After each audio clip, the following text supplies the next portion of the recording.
And Ambassador, let's taking a big picture look at this. How significant is this ceasefire? Well, Jose, hello. It is very significant. Let me see. give a shout out to Special Envoy Amos Hochstein, who did a Herculean job cobbling together this ceasefire.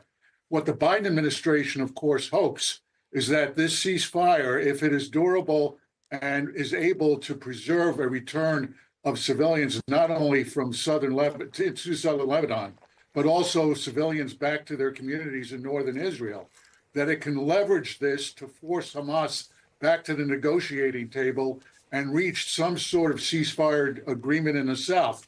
I'm skeptical whether that's possible.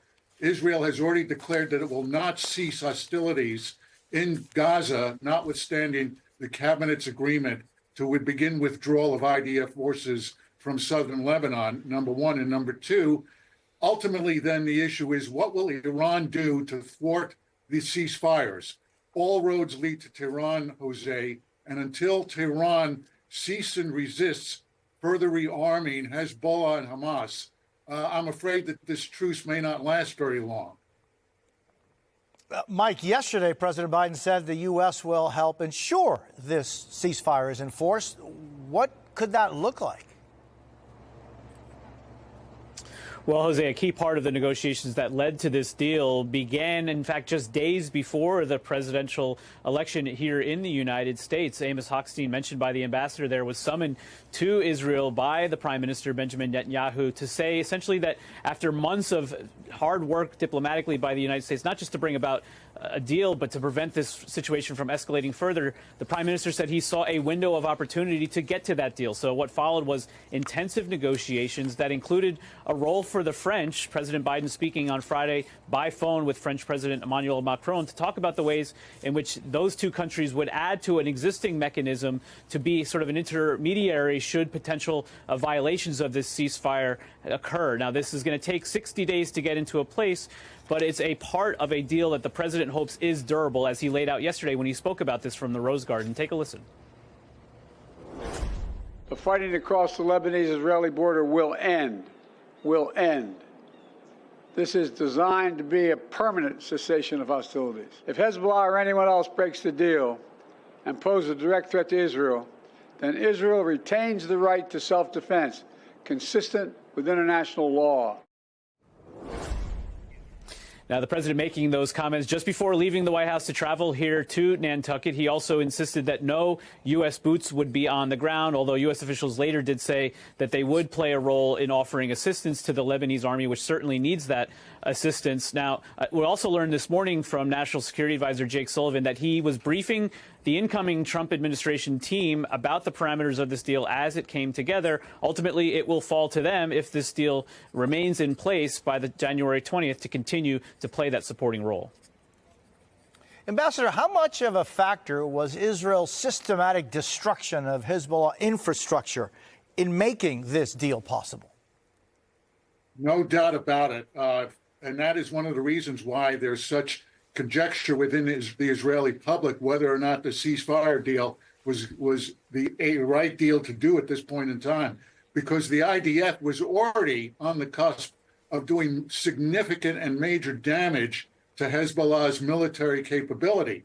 But yet, at the same time, Hezbollah has been able to continue firing rockets from north of the Litani River into Israel. So while at the same time IDF has done significant destruction, Hezbollah still has significant missile capability to attack Israel should the ceasefire fail.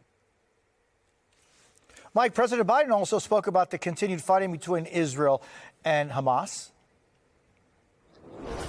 Over the coming days, the United States will make another push with Turkey, Egypt, Qatar, Israel, and others to achieve a ceasefire in Gaza. With the hostages released and the end of the war without Hamas in power, that becomes possible. Does the White House see any real possibility of an Israel-Hamas ceasefire and the return of the hostages? No doubt, Jose. The administration is a big believer in I'm sorry, I'll leave it to the Mike ambassador first. if he I'm wants sorry, to and then answer Ambassador. Actually, let me ask you, Mike, to do that, because Ambassador, I have something I want to ask you on behalf of Mike's answer.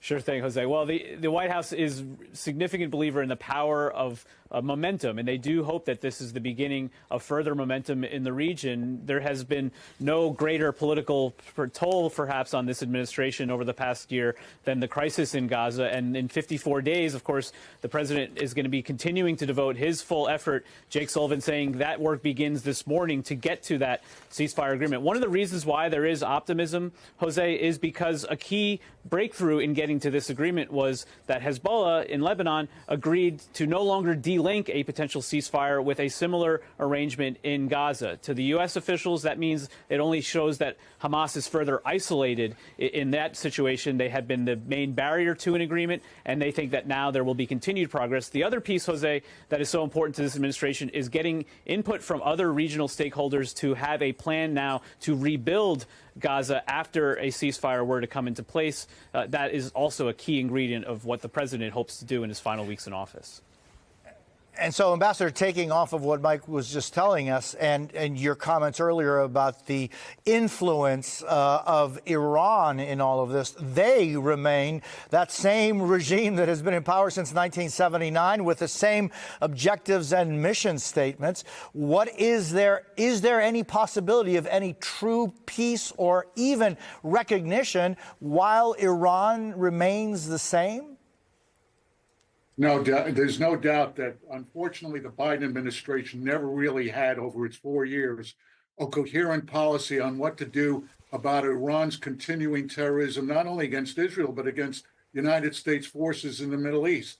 And until Iran is forced to cease and desist supporting the proxies that it created in order to destroy Israel, let alone, of course, Hamas and Hezbollah, but also the Houthi rebels and the Shiite militias in Iraq, we're going to have to push further for a far more sophisticated long-term policy to undermine the Iranian regime. That's the only message that they'll understand, and that's the only way that Israel is going to be able to have peace both on its northern border as well as in Gaza. Politically, where does Netanyahu stand, and is there any possibility that he could be in favor of some further movement with Hamas diplomatically? So it's not just Palestinians who occasionally will blame Prime Minister Netanyahu for moving the goalposts on any ceasefire negotiations with Gaza, but it's also Israelis themselves, and specifically the families of the hostages. Prime Minister Netanyahu has been seen internally and throughout the region quite often as a leader who has gotten in the way of getting a ceasefire deal over the finish line. Yes, Hamas has been intransigent. Yes, there have been issues with that organization, that terrorist organization. But there has been a lot of blame also leveled at Prime Minister Netanyahu. For example, I can give you a specific example. When there were ceasefire negotiations several months ago, and one of the requests was for the IDF to evacuate what is known as the Philadelphia corridor, which is that strip of land that divides Rafah on the Egyptian side from Rafah on the Gaza side. And the Prime Minister was extremely unwilling to move on that, knowing that that would probably torpedo a ceasefire deal.